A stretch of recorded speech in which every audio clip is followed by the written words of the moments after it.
Hey, thanks for tuning in. Red Blood Black Flag once again. And, this article that came out, this anonymous article supposedly from someone who's within the Trump administration, and, don't worry, we're all in here trying to stop the crazy guy, is basically what he's saying. I'm going to sound like a conspiracy theorist here, but I think that's bullshit propaganda.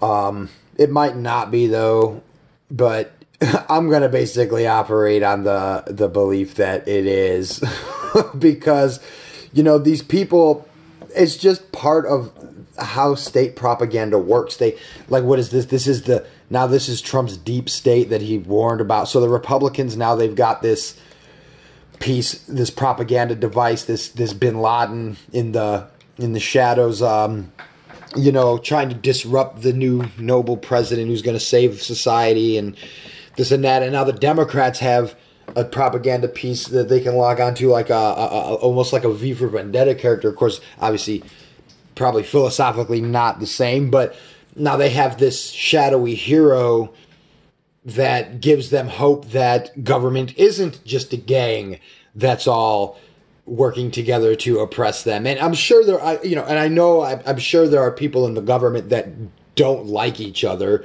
and that are against each other more or less in some ways, but they all share the same philosophical belief in statism. So when it all comes down to it, whether they articulate it and even realize it this way or not, is they all agree on the main thing that matters, which is they all get to control you and me and everyone else. So it's just like, I like the quote here, many of the senior officials in his own administration are working diligently from within to frustrate parts of his agenda and his worst inclinations. I would know I am one of them. Like, oh, well, thank goodness we have this government maniac who wants to stop this other government maniac from oppressing us. Like, well, what have you been doing for the last however long you've been in here, Mr. X? So it's just, it's funny to me that, like, the propaganda is so, it's pretty transparent. I'm sure there are guys in there that are against Trump.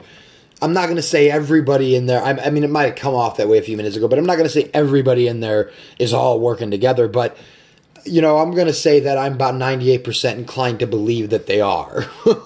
And even if they're not, they all share the same fundamentally bad belief. So even if they oust Trump, what are they going to put in there? Some other maniac. And then, there's going to be a clash of this guy and the people who allegedly oppose him philosophically.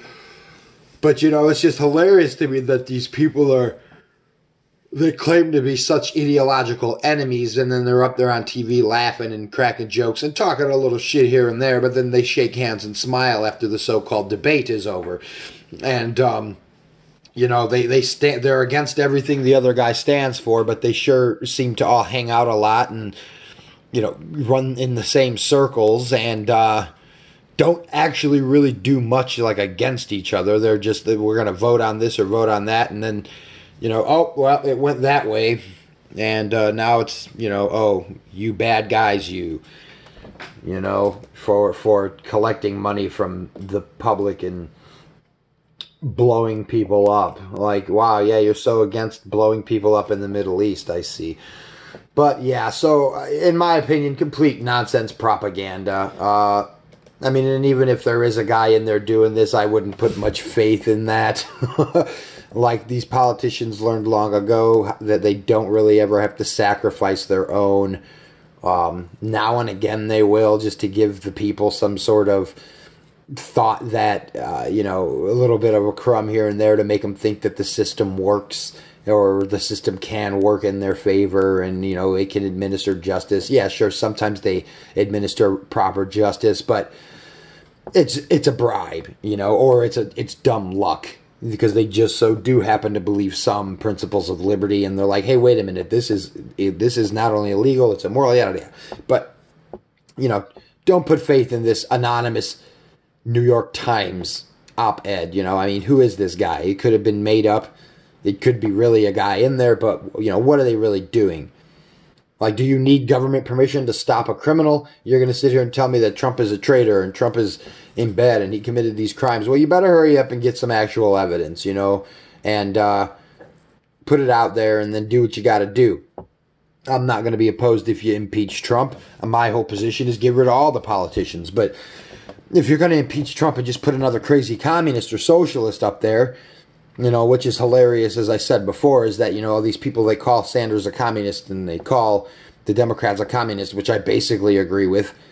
You know, they've got a collectivist bent in them, obviously, an authoritarian collectivist bent. But then you're going to, you know, but you're against Trump because he's a traitor and he's a communist. Like, okay, well, whatever, you know, get all the politicians out of office. Fine, good start. Impeach all the politicians. How are you going to do that? You're not, you know. So really, you're never going to get any fundamental change.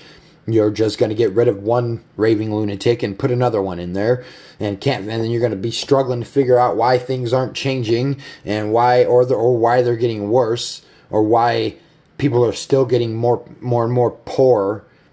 You know, it's a joke. It's a hilarious joke to me. It's a morbid joke, but it's hilarious nonetheless in that tragic sort of way.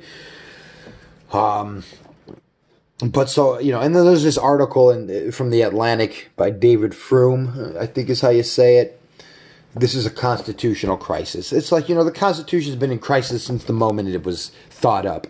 Right? I mean, Patrick Henry and all of the anti-federalists had to push for the Bill of Rights, and then the Bill of Rights is like the only part of the United States Constitution that even makes sense. All of the good concepts that we can call good, like if you want to, like limited powers and separation of powers, and the First Amendment, Second Amendment, Third. You know, Third is actually a little bit goofy there, but you know, Fourth and Fifth, all of the good ideas come from that, and then the only thing that you could possibly say would be good about the rest of it is that you got terms and stuff like that. It's not just a monarchy, I guess, but it basically has turned into that, right? An oligarchy.